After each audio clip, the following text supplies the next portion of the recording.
안녕하세요. 반갑습니다. 서울시립대학교 스포츠과학과 연구교수 이유진입니다. 네, 이렇게 서면으로만 제 소개를 하고 마음의 메시지를 전달했었는데요. 이렇게 여러분들과 함께 만날 수 있는 기회를 갖게 해주셔서 진심으로 감사하게 생각하고 있습니다. 네. 척수장애인의 기초 재활 교육 중 두 번째 시간은 홈 트레이닝에 관한 주제로 준비를 해보았습니다. 아마도 필즈에서 봄호, 여름호를 통해서 여러분들께서도 홈트레이닝 방법에 대해서 이미 숙지하고 계셨을 텐데요. 그보다도 오늘은 조금 더 저와 함께 제 얘기를 전달하면서 어떠한 방법으로 홈트레이닝을 해야 하는지에 대해서 한번 공부해 보도록 하겠습니다. 네, 오늘의 주제는요, 홈트레이닝이긴 하지만 바로 갓생 챌린지라고 해도 과언이 아닙니다. 두 편의 슬기로운 90일 갓생 챌린지를 함께 도전하고 계신가요? 과연 몇 분이나 하고 계실까요? 저는 3월부터 3, 4, 5, 봄호, 6, 7, 8 이렇게 두 회에 거쳐서 갓생 챌린지에 대한 내용들을 전달했었는데요. 제 핸드폰에 공부했던 그런 저장된 스토리를 보면 저 또한 6개월을 온전하게 다 수행하지는 못했었습니다. 7월 이 한 달간은 사실 많은 여러 가지 사건들로 인해서 저도 이렇게 매일같이 이런 프로그램들에 참여하지 못하고 넘어갔던 그런 경험이 있었는데요. 하지만 비록 한 달에 그런 활동을 완벽하게 수행하지 못했을지라도 저는 절대로 실패했다라고 생각하지 않습니다. 매일매일 도전하고 매일매일 한 날을 다시 한번 돌아보는 시간을 가지면서 다음의 내일을 기대할 수가 있었거든요. 네, 오늘 이 슬기로운 갓생 챌린지는 봄호부터 여름호 그리고 곧 발간될 가을호의 얘기편까지 어떠한 방법으로 진행되는지에 대해서 말씀드릴게요. 챌린지 잘 알고 계시죠? 네, 챌린지는 바로 도전이라는 뜻을 의미하고 있습니다. 여러분들은 어떠한 도전을 하고 계신가요? 저는 오늘의 목표는 오전에는 오전 운동을 하고 여러분들을 만나는 이 시간 이전까지는 다른 강의 준비를 하고 그리고 돌아가서는 다시 세미나를 하고 마지막 집으로 돌아가는 시간까지 하루 24시간을 어떻게 살아야 할지를 하루의 일과를 먼저 살펴보는데요. 사실 매일 하루의 그런 목표를 달성하는 것보다도 오늘 하루를 어떻게 그냥 내가 할 일을 해결해 나가는가에 대한 주안점을 가지고 살아가고 있는 것 같습니다. 하지만 그 과정 속에서도 저는 오늘의 숙제들을 다 한다라고 가정했을 때, 나는 오늘의 목표를, 오늘의 도전을 분명히 이뤄냈구나라고 생각을 하고 있습니다. 여기서 보여지는 이 세 가지의 그림을 보시면요. 어떤 생각이 떠오르시나요? 많은 요즘 SNS에서 나타나는 챌린지의 하나의 영상들입니다. 첫 번째는 잘 보시면요. 슬립백 챌린지라고 해서 한창 유행이 되었죠. 슬립백 하면서 공중을 떠다니는 그러한 릴스 챌린지였고요. 또 두 번째는요. 이제 여성이 매달리기가 아닌 이제 풀업, 올라가는 형태의 그런 근력 운동을 하는 챌린지이고요. 또 세 번째는 새로운 공간에서 여행을 하면서 자신을 즐기는 그런 하나의 또 하프를 찾아다니는 그런 챌린지라고 볼 수 있겠습니다. 이렇게 챌린지의 종류는요, 다양하다라고 볼 수가 있어요. 어느 누군가에게는 나는 오늘은 1시간의 독서를 할 것이야. 어느 누군가에게는 나는 30분에 오늘은 유산소 운동을 할 것이야. 어느 누군가에게는 나는 오늘은 식단을 할 거야. 라는 식의 다양한 그런 형태에서 도전을 하곤 합니다. 이런 도전의 열풍은 과거에 버킷리스트에서부터 시작했다라고 해도 과언이 아닐 텐데요. 그만큼 내가 무엇을 달성하기 위한 그런 과정 속에서 우리는 매일매일을 한번 시험해 보는 그런 삶을 살아가고 있습니다. 이렇게 슬리픽 챌린지, 다른 릴스 챌린지를 통해서 내가 어떻게 그런 과정을 겪어왔으며 그리고 또한 앞으로 어떠한 그런 미래를 설계할 것인지에 대해서 많은 사람들은 계속 고민하고 있고 그런 과정을 즐기면서 이렇게 매일매일을 살아가고 있는데요. 그렇다고 한다면 일상생활에서 매일매일 이런 도전을 하는 것을, 도전을 쟁취하는 그런 사람들을 일컬어서 요즘 갓생이다라고 얘기합니다. 일상에 활력을 불어넣는 그런 규칙적인 습관의 트렌드가 바로 갓생이라고 해도 과언이 아닐 것입니다. 이런 말씀 들어보셨죠? 오운환, 미라클 모닝, 또 욜로 라이프, 뭐 힐링, 워라벨, 이런 형태로서 내가 매일매일을 나 자신에게 사랑하며 나 자신을 보다 더 건강하게 만들 수 있는 그런 도전의 과정 속에서 이렇게 갓생이라는 신조어가 발견되었습니다. 여러분들에게 있어서 그런 갓생 프로젝트는 과연 무엇일까요? 저는 일보다도 제 인생의 갓생 프로젝트는 바로 매일매일 그것을 지속해내고 이뤄내는 바로 미라클 모닝, 오운환이 저의 갓생이다라고 말씀드릴 수 있습니다. 오늘 아침에도 이른 아침 5시 반에 기상해서 제가 다니는 체육관에 트레이닝복을 입고 가서 50분 동안 열심히 운동을 하고 난 후에 저는 오늘의 도전 또한 나는 성공적이었다라고 그렇게 생각을 하면서 다시금 또 하루를 시작했거든요. 이렇게 자신의 목표를 세우고 실천하는 삶이 하나의 루틴이자 목표가 되면서 본인의 삶을 보다 더 풍요롭게 만들고 삶의 질을 높이는 그런 과정이 바로 이 갓생을 통해서 동기부여의 원천이 될 수 있는 것입니다. 네, 너무 거창하지 않은 건데요. 우리는 이 갓생하기가 사실 쉽지 않다라고 합니다. 저 또한 새벽 5시 반에 일어나는 루틴을 바꾼 지는 사실은 일주일밖에 되지 않았습니다. 이번이 4번째 성공했던 부분인데요. 이렇게 갓생이라는 것은 꼭 오운환, 미라클 모닝이어만 하는 것이 아니라 우리 삶에 있어서 하나의 한 줄기, 하나의 마디를 만드는 것 또한 하나의 갓생 프로젝트라고 볼 수가 있겠습니다. 왜 그런데 사람들이 이렇게 갓생 챌린지에 열광하는 것일까요? 네. 갓생이라는 그 해시태그 하나만으로도 나의 마음을 설레게 한다라고 합니다. 그리고 그 해시태그의 그런 누적 빈도가 많아질수록 나는 보다 더 건강한 삶을 살고 있구나라고 생각할 수가 있는 거죠.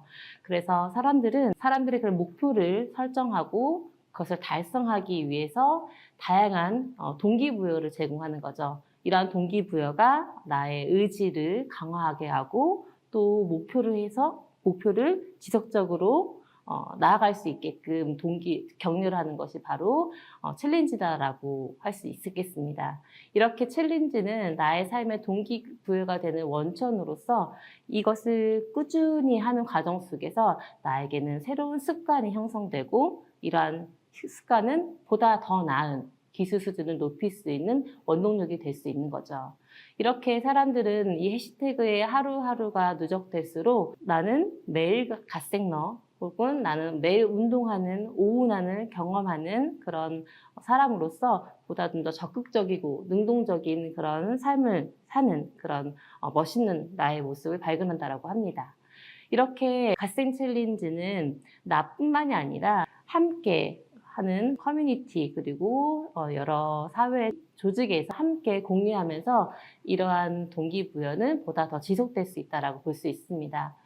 나의 그런 경험을 저장했을 때 어느 누군가의 좋아요 꾹 하나는 내가 또 다시 할 수 있는, 한 번 더 도전할 수 있는 그런 원동력이 될 수 있다는 것을 아마 많이 느끼셨을 겁니다. 뿐만 아니라 이렇게 혹여라도 매일 같은 루틴을 하지 않아도 그 한 번의 그런 메시지들이 나의 일상들이 공유되었을 때 이 사람은 무언가를 도전하고 무언가를 새롭게 하려는 그런 의지가 있는 사람이구나 라고 하면서 나 자신을 보다 더 긍정적으로 평가할 수 있는 그런 동기가 될 수 있는 거죠. 이렇게 그 과정이 매일 지속되지 않다라고 할지라도 이런 과정 속에서 우리는 또 새로운 것들을 배우고 또 나의 한계를 한번 시험해보고 또 도전해 볼 수 있는 그런 성장의 기회가 될 수 있는 겁니다. 이런 과정들이 지속되는 과정 속에서 분명 이 활동이 나에게 정말 즐거움을 찾아주는 요소구나. 이 활동을 하면서 나는 잠시 나의 일상에서 벗어나 몰입할 수 있는 그런 긍정적인 경험으로 다가왔을 때 우리는 정말 많은 스트레스에 대한 해소감도 느끼고 정말 저 즐거움에 빠져들 수 있는 활동의 깊이가 더해질 수가 있는 거죠. 그래서 이러한 챌린지를 지속적으로 했을 때 목표를 향해 노력하고 또 성취하는 그런 느낌을 받으면서 우리는 보다 우리 삶에 긍정적인 영향을 미칠 수 있는 것이 바로 챌린지다라고 말할 수 있습니다. 이런 챌린지 한 열풍으로 앞서 말씀드렸던 것처럼 독서라든지 혹은 다이어트 식단이라든지 운동 여러 가지 활동들 중에서도 가장 각광받고 있는 것은 바로 트레이닝인데요. 이 트레이닝은 일반적으로 어떤 훈련이다라고 생각할 수가 있겠는데요. 과거 선수들이 했던 그런 어떤 운동의 기술 수준을 높이기 위한 하나의 과정이었던 이 트레이닝은 현대사회에 들어와서는 그냥 누구나 함께하는 내가 운동의 일환으로서 하는 하나의 훈련 과정으로서 정의되고 있습니다. 그런데 이런 트레이닝의 목적은 무언가 선수들에게 있어서는 기술 수준을 향상시키고 보다 나은 경기력을 보여주기 위한 과정이었다라고 한다면 현재 트레이닝은 그냥 내가 하루에 운동을 어떠한 방법으로 해결해 나갈 수 있느냐를 알아보는 그냥 하나의 과정이다라고 수단이다라고 볼 수가 있겠습니다. 그런데 이런 트레이닝이 과거와는 다르게 현대 사회에서는 홈트레이닝이라는 하나의 신조어로 변화했다라고 하는데요. 이와 같은 이유는 바로 정보통신의 발달과 또 여러 의료기술의 발달 그리고 인터넷, 스마트폰의 대중화로 인해서 과거 전통적인 그런 개념에서 벗어나서 새로운 트레이닝인 홈트레이닝이 각광받고 있다고 하고 있습니다. 그런데 홈트레이닝 과연 새로운 패러다임이다라고 말할 수 있을까요? 홈트레이닝은 어느 누군가에게 있어서는 분명히 새로운 트렌드야라고 이야기하긴 하지만 또 어느 누군가에게 있어서는 또 우리들에게 있어서는 홈트레이닝은 어쩔 수 없는 나의 제한된 조건에서 해야만 하는 그러한 활동이다라고 생각하실 수도 있겠습니다. 이러한 부분에서 이 홈트레이닝이 모순이다라고 말씀드리는 것은 아니고 왜 이 홈트레이닝이 중요하게 되었는지 이 홈트레이닝을 우리가 어떻게 그럼 더 활용해야 하는지에 대해서 조금 더 깊이 있게 다뤄볼 필요가 있겠습니다. 즉 홈트레이닝이 시작된 이유인 즉슨 바로 코로나19이죠. 네, 다양한 시간 공간적인 제약들을 해결하고자 우리는 홈트레이닝이 다시 다른 트레이닝하는 방법으로서 각광받게 되었습니다. 그렇다고 한다면 이 홈트레이닝을 왜 더 어떻게 활용해야 우리가 더 이 새로운 패러다임에 적응하고 이것을 잘 활용할 수 있을지를 고민할 필요가 있겠는데요. 과거와는 다르게 다양한 어플리케이션의 발달 그리고 이런 홈트레이닝의 트렌드화가 됨으로 인해서 우리는 조금 더 다른 형태의 운동 활동을 수행할 수가 있게 되었죠. 특히나 과거에는 이런 유튜브라든지 혹은 SNS를 통해서 그런 나의 운동하는 활동들을 공유하는 게 어려웠다라고 한다면 이제는 누구나 쉽게 유튜브를 통해서 또 다양한 미디어를 통해서 그리고 핸드폰을 통해서 언제든지 운동할 수 있는 그런 환경이 놓여지게 되었습니다. 따라서 이런 홈트레이닝을 어떻게 내 삶에 있어서 잘 활용하느냐에 따라서 또 나의 갓생 챌린지의 방법은 무궁무진하게 달라질 수가 있다는 거죠. 그래서 우리 척수 장애인에게도 시간적인, 공간적인 제약에서 벗어나 운동을 수행할 수 있는 그런 다양한 환경들을 제공해 준다는 것이 가장 중요한 부분이라고 말씀드릴 수 있습니다. 이렇게 홈트레이닝은요, 그래서 거창한 도구 없이 집에서 할 수 있는 운동으로서 헬스장, 다양한 체육관에서의 그런 시간과 비용을 지불하면서 장기간 다니기에는 부담스러웠던 그런 사람들에게 유용한 방식으로 바뀌어진 것을 홈 트레이닝이다라고 말씀드릴 수 있습니다. 앞서 말씀드린 바와 같이 라이프스타일이 빠르게 변화하고 있고 또 운동 부족을 느끼는, 운동의 제약을 느끼는 그런 현대인들에게 있어서 급속도로 확산되고 있는데요. 우리가 사회적 변화와 그런 소비자 니즈에 따라서 미디어가 다양하게 활용되고 있고 그 미디어를 우리가 어떻게 내 것으로 만들 수 있느냐가 중요하다고 볼 수가 있겠습니다. 네, 홈 트레이닝의 목적은요, 다른 운동과 더불어서 신체적인 그런 변화를 이끄는 것이 가장 중요한 목적이다라고 볼 수가 있겠습니다. 하지만 홈 트레이닝이 아닌 어떠한 운동의 종류라고 할지라도 이런 신체 기능을 향상시키지 않는 그런 운동은 없을 텐데요. 중요한 것은 바로 슬기로운 갓생 챌린지가 무엇인지에 대해서 이야기했던 것처럼 홈 트레이닝은 바로 우리의 신체적인 변화뿐만 아니라 정신적인, 심리적인, 그리고 사회적인 그런 변화까지도 이끌어줄 수 있는 매우 중요한 하나의 수단이다라는 것을 인지하셨으면 좋겠습니다. 네, 홈 트레이닝의 목적은요, 당연히 우리가 신체 체력과 근지구력, 근력들, 유연성, 스피드, 민첩성, 다양한 체력 요소를 증가시키는 것이 종합적인 홈 트레이닝의 목적이다라고 볼 수가 있겠고, 앞서 말씀드린 바와 같이 나아가서 이러한 신체 변화, 신체 체력 수준의 향상을 통해서 규칙적인 습관을 형성하고 이것은 나아가 또 다른 나의 미래를 기대할 수 있는 그런 방법이 될 수 있는 거죠. 이렇게 홈 트레이닝의 목적을 달성하기 위해서는 여러 가지 기본적인 이 트레이닝의 원리에 대해서 간단하게 인지를 하고 넘어가실 필요가 있겠습니다.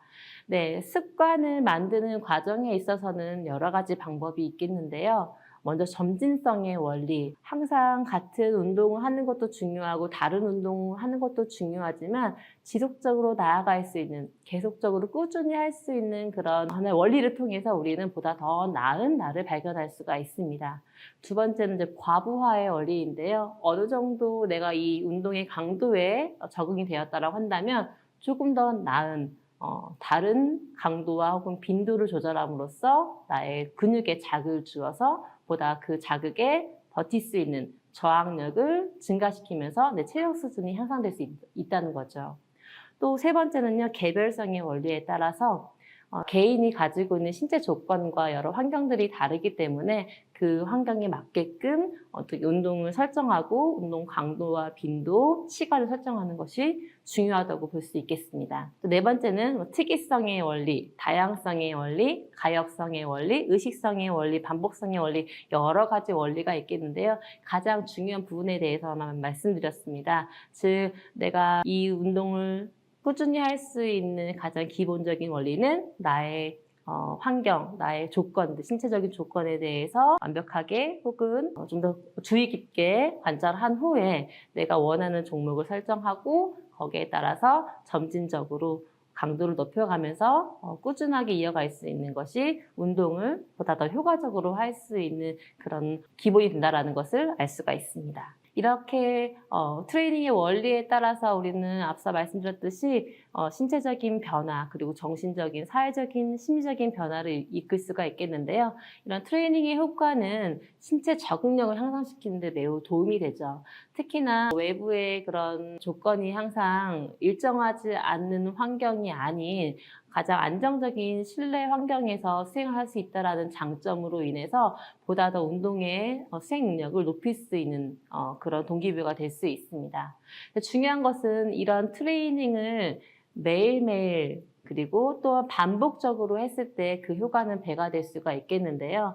또 어느 누군가는 나는 이런 운동들이 지루하고 재미가 없어서 금세 포기하고 말아요 라고 하시는 분들도 있을 텐데요. 중요한 것은 그렇게 포기를 하더라도 한번 시도를 했다라는 것이 얼마만큼 큰 의미를 가져다 주는지에 대해서 생각을 하신 후에 이러한 것들이 굳이 똑같지 않아도 한 번 하고 한 번 하지 않고 그런 루틴을 일지라도 계속적인 시도를 했다라는 그런 노력만으로도 충분히 트레이닝의 효과를 볼 수 있다라고 말씀드릴 수 있습니다. 홈 트레이닝의 방법을요, 크게는 유산소, 무산소 운동으로 구분할 수가 있겠는데요. 일반적인 운동의 형태에서도 무산소 에너지 시스템과 유산소 에너지 시스템으로 구분할 수가 있겠습니다.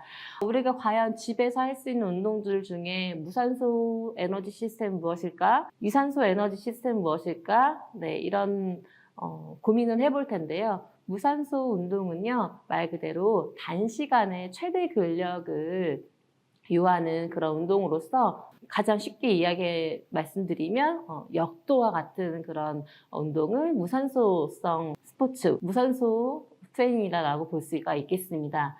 이렇게 단거리 달리기, 웨이트 트레이닝 이런 등등 순간적이거나 지속시간이 짧고 격렬한 운동을 무산소 에너지 시스템이라고 보는데요. 과연 집에서 이런 무산소 에너지 시스템을 할 수 있을까? 충분히 할 수 있는 방법을 잠시 후에 말씀드리도록 하겠습니다. 그 다음으로는 바로 유산소 에너지 시스템입니다.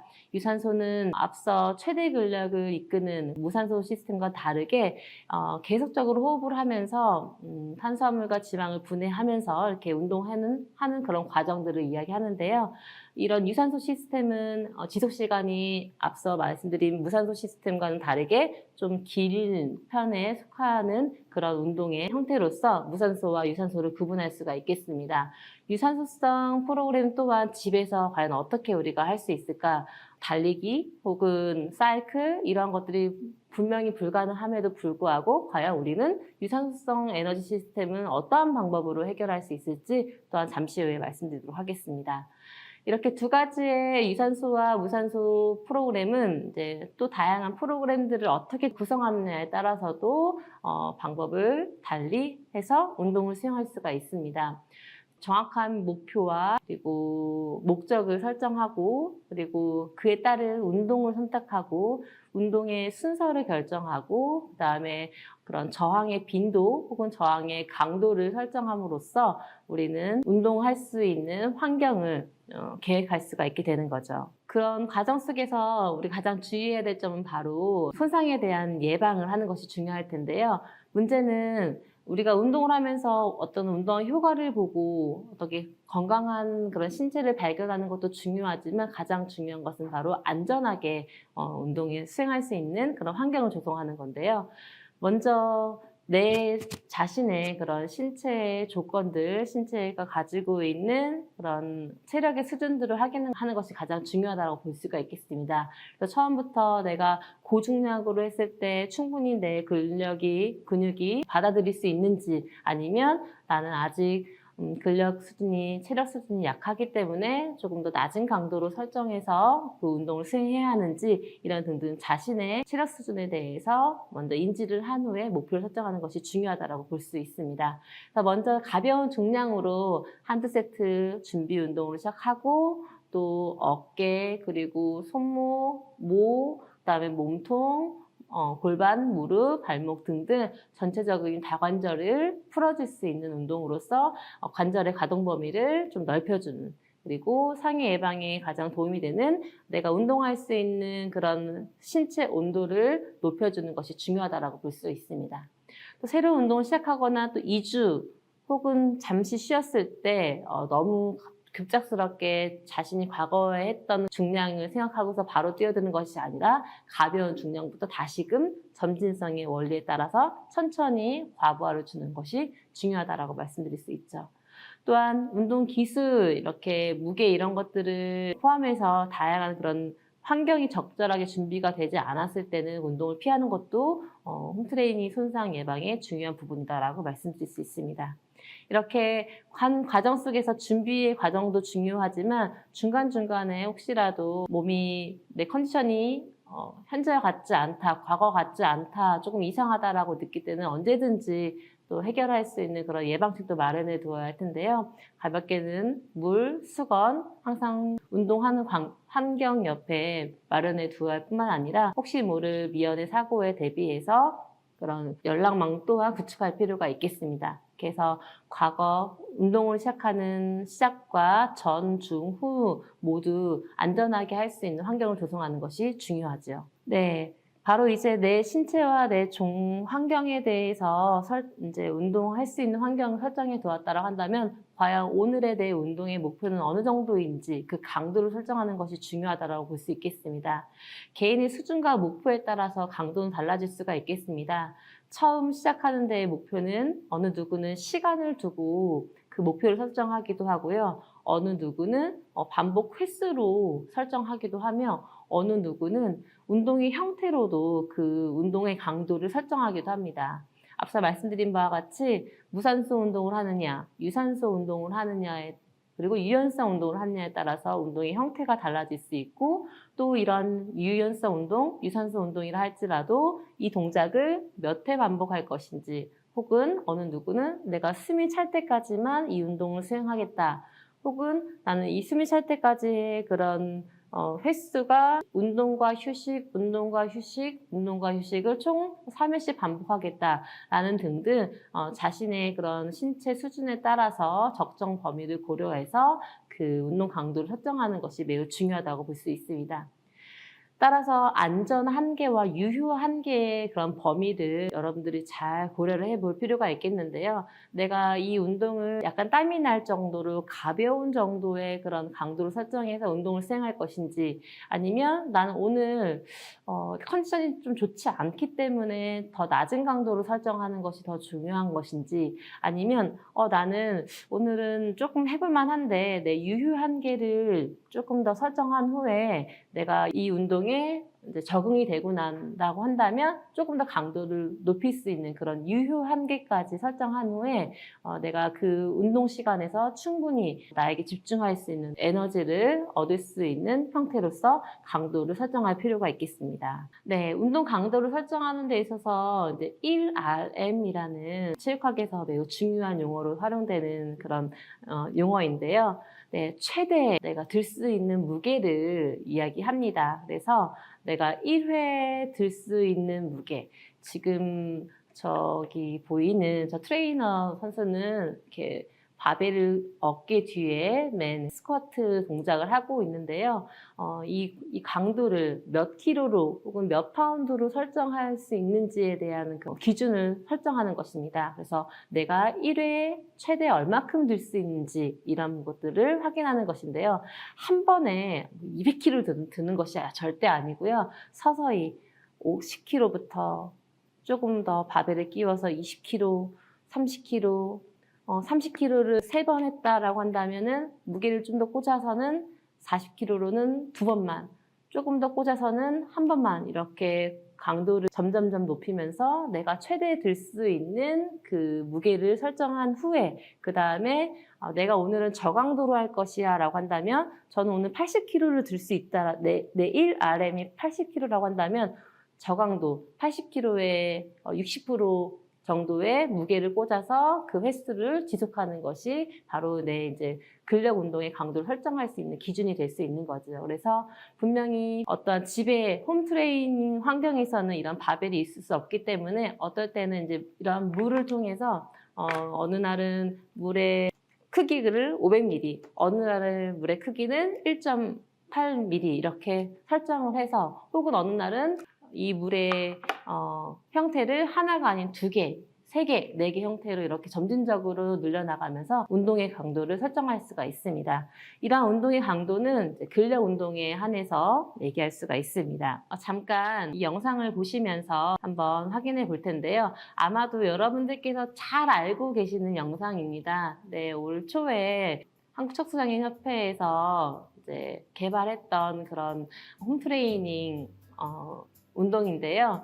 네, 우리 국가대표 선수들이 활약해 주었던 그런 영상입니다. 그래서 이 영상에서는 유연성 편과 근력 운동 편 2가지 형태로 구분해서 보여드리고 있습니다. 그래서 이 형태를 보시면서 12분간 이루어지는 홈트레인이거든요. 그래서 이런 부분들을 보시면서 이렇게 집에서도 언제든지 따라서 할 수 있는 운동이구나 라는 것들을 확인하실 수 있습니다.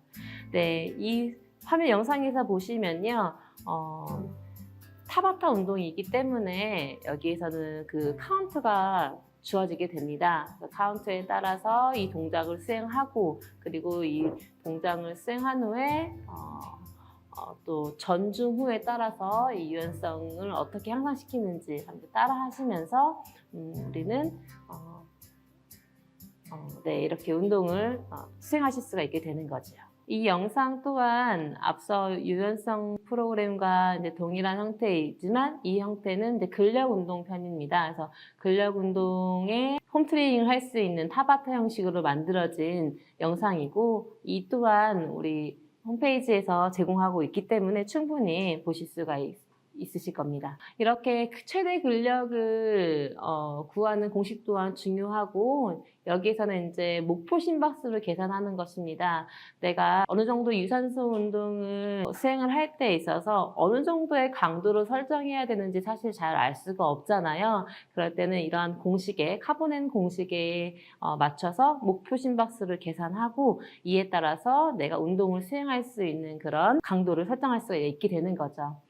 예를 들어서 목표 심박수는 자신의 그런 최대 심박수 그리고 안정시 심박수 그리고 강도 그리고 안정시 심박수를 다시 더하면서 이것을 설정할 수가 있겠는데요.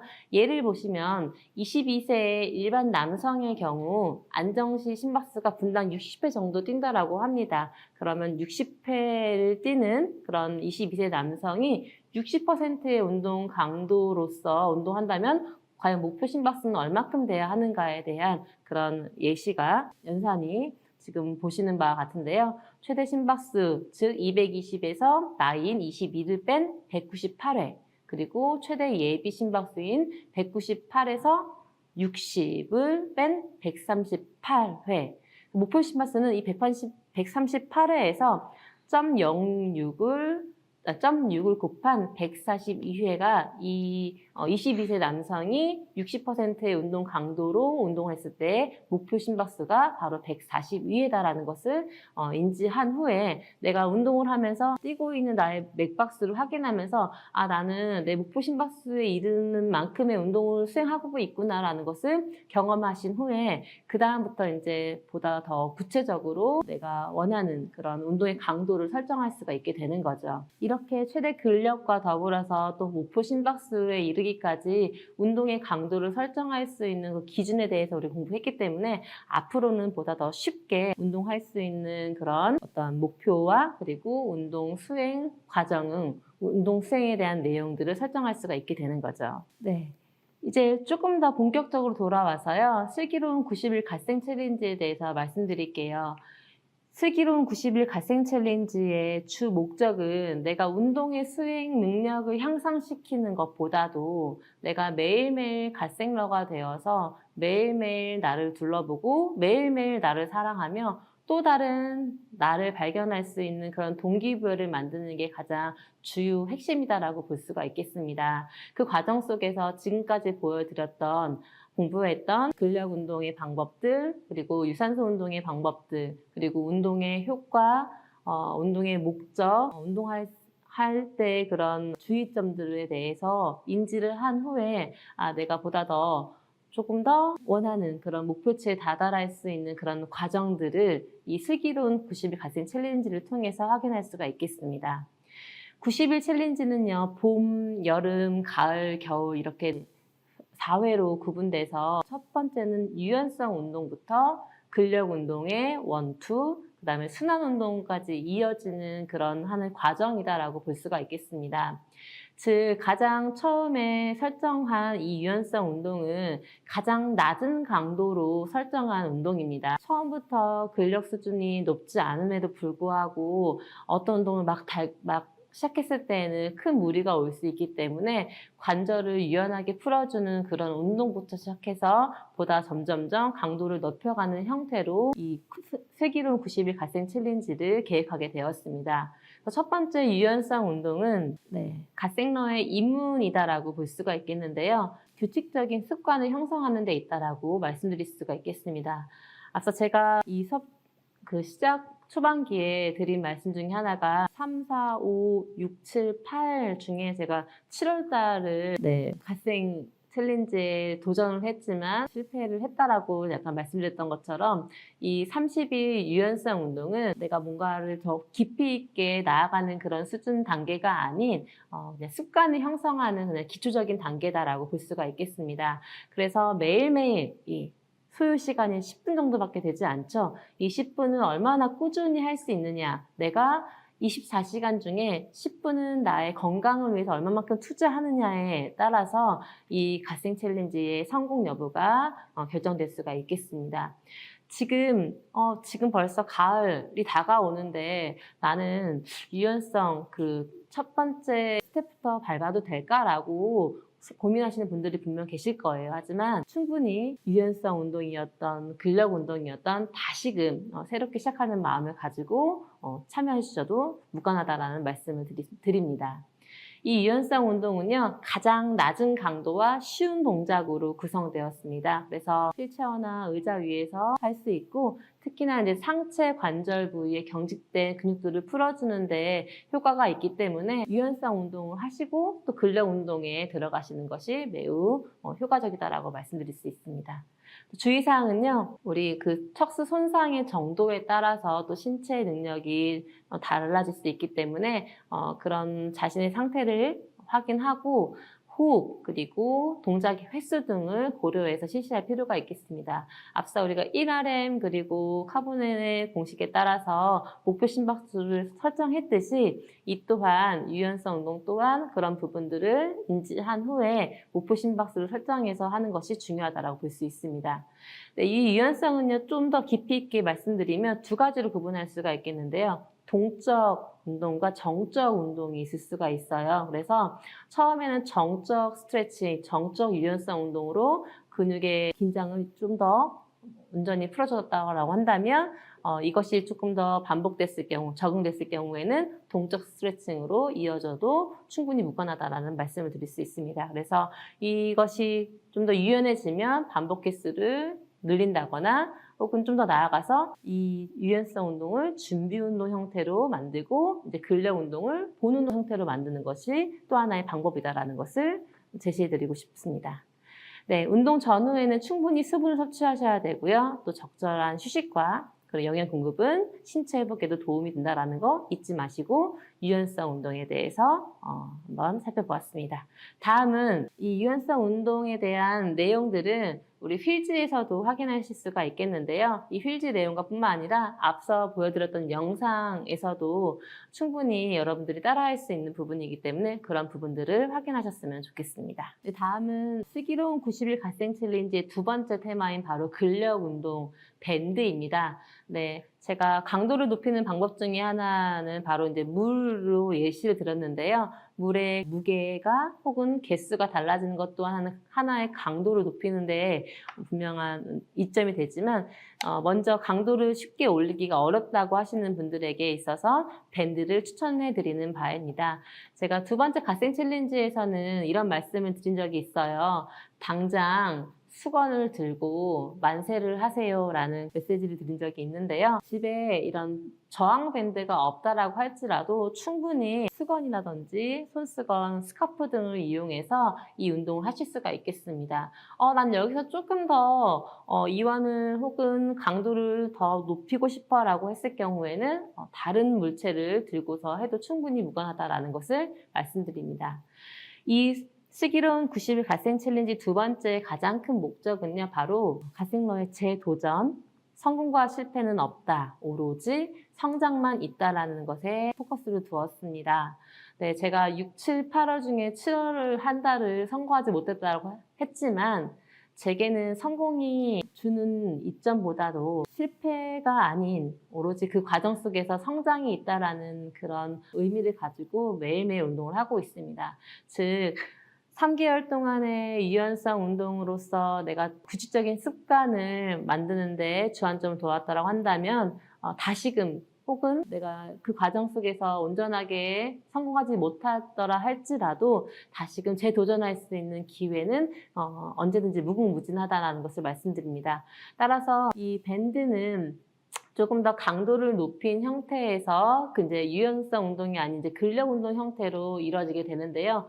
이것이 딱 근력 운동이다라고만 구분할 수는 없습니다. 항상 유연성 운동과 근력 운동, 관절의 가동 범위를 넓힌 상태에서 근력 운동이 이루어지기 때문에 이것이 어떻게 보면 같이 결합된 복합 운동이다라고 보시면 되겠습니다. 네, 이 근력 운동의 특징은요, 네, 밴드, 그러니까 추가적인 저항을 제공해서 근력 운동의 강도를 높이면서 근력과 유연성을 더 효과적으로 향상시킬 수 있는 그런 도구라는 것을 말씀드리며, 그 저항의 강도를 조절할 수 있는 것이 밴드의 그 형태에 따라 다를 수가 있는데요. 밴드의 형태에 따라서 내가 강도를 조금 더 연한 연성의 그런 밴드를 활용하느냐 혹은 좀 고강도의 그런 밴드를 활용하느냐에 따라서 달라질 수가 있겠습니다. 근데 저항의 강도를 조절할 수가 있기 때문에 근력 향상뿐만이 아니라 근육이 장시간 동안 지치지 않고 반복적인 힘을 발휘하는 근지구력 향상에도 매우 도움이 됩니다. 또 이런 밴드 혹은 수건, 손수건 등은 휴대하기도 편리하기 때문에 장소에 제한 없이 또 다양한 동작들을 응용할 수 있어서 지루하지 않고 또 그런 운동 효과가 더 높일 수 있는 하나의 방법이다라는 것을 말씀드립니다. 네, 주의사항은 앞서 유연성 운동과 비슷합니다. 항상 그 운동의 형태에 따라서 자신의 수준에 맞춰서 계획을 하고 충분한 이제 적응이 된 후에는 반복 횟수를 늘리면서 소요 시간 10분이 아닌 이 횟수를 점차 늘려나가는 그런 형태로 어제보다 다른 오늘, 오늘보다 다른 또 내일을 발견할 수가 있게 되는 거죠. 충분히 휴식과 영양 공급을 통해서 또 신체 회복을 도울 필요가 있겠습니다. 네, 이렇게 해서 90일간의 갓생 챌린지는 근력 운동 밴드까지 이어졌는데요. 다음 가을 편에서는 과연 어떤 형태의 근력 운동, 저항 운동인 덤벨 운동이 이루어질지 간략하게 소개해 드리기 전에 이 두 번째 테마가 주는 이점에 대해서 말씀드리겠습니다. 과연 몇 번의 오운환 횟수가 우리 슬기로운 90일의 갓생 챌린지의 성공 여부를 구별할 수 있을까요? 네, 저는 73%라 할지라도 또 근력 운동 같은 경우 55%라 할지라도 또 다가올 가을 편에 성공 횟수는 33%밖에 되지 않을지라도 우리는 매일매일 내가 이와 같은 과정을 하겠다라는 그런 도전 의식만 있다라고 한다면 충분히 우리는 성공에 다다른 그런 챌린지였다라고 볼 수가 있겠습니다. 앞서 말씀드린 바와 같이 우리가 생각하는 그런 성공과 실패는 중요하지 않습니다. 오로지 그런 과정 속에서 어제보다 다른 나를 발견하는, 성장하는 나를 발견하는 것이 이 슬기로운 90일 갓생 챌린지의 주 목적이다라고 볼 수가 있습니다. 그래서 성공과 노력은 항상 비례하지만 그 곡선은 직선의 곡선이 아닌 항상 계단식의 형태로 성장한다라는 것을 확인할 수가 있겠습니다. 보시면 초록색의 그 형태는 성장의 곡선인데요. 인생은 항상 현형으로 증가하는 것이 아니라 이런 다양한 곡선을 통해서 다양한 외부 그런 환경의 변화에 따라서 달라질 수가 있겠는데요. 이렇듯 나의 계단을 어떻게 극복해 나가느냐가 또 하나의 성장의 비결이 될 수가 있겠습니다. 네, 이 슬기로운 갓생 챌린지 본편에서 소개되었던 부분이죠. 바로 첫 번째 규칙, 두 번째 규칙, 오로지 두 가지 규칙만 준수하시면 되겠습니다. 첫 번째 규칙은요, 이 슬기로운 갓생 챌린지를 하는 10분의 시간만큼은 즐겨라 라는 것입니다. 두 번째 규칙은요, 바로 이 첫 번째 규칙에 무던히 충실하라라는 말씀을 드리고 싶습니다. 즉, 이 시간을 어떻게 즐기느냐에 따라서 내가 다음 날에 이 시간이 또 기대가 되고 또 한 달 뒤 혹은 3개월 뒤 변화된 내 모습을 기대할 수가 있게 되는 거죠. 인생이란 누구나 한 번쯤은 시도해 볼 만하다고 하지 않나요? 네, 이런 것처럼 두 가지의 규칙을 지키면서 슬기로운 갓생 챌린지를 도전하시기 바라겠습니다. 네, 지금 그리고 여기에 여러분들이 슬기로운 갓생 챌린지를 오늘 혹시라도 하지 않았더라고 하신다면 남은 24시간이 얼마 남지 않았지만 남은 시간을 활용하셔서 충분히 슬기로운 갓생 챌린지에 참여하시기를 기대하겠습니다. 네, 이렇게 해서 척수장애인들의 홈트레인이라는 주제로 우리 슬기로운 갓생 챌린지에 대해서 소개해드렸습니다. 다가올 가을편 그리고 겨울편도 꼭 기대해 주시기 바라면서 앞서 말씀드린 바와 같이 봄, 여름, 가을, 겨울이 중요한 것이 아니라 내가 이것을 항상 해내고 있던 과정이다. 나에게는 이런 과정만 있다. 이 과정 속에서 나는 충분히 성장할 것이다 라는 생각을 가지시고 참여하시기를 바라겠습니다. 네, 그러면 여기까지 제 메시지를 전달하며 또 다음 편에서 만나 뵙기를 기대하겠습니다. 여러분들의 건강을 응원합니다. 감사합니다.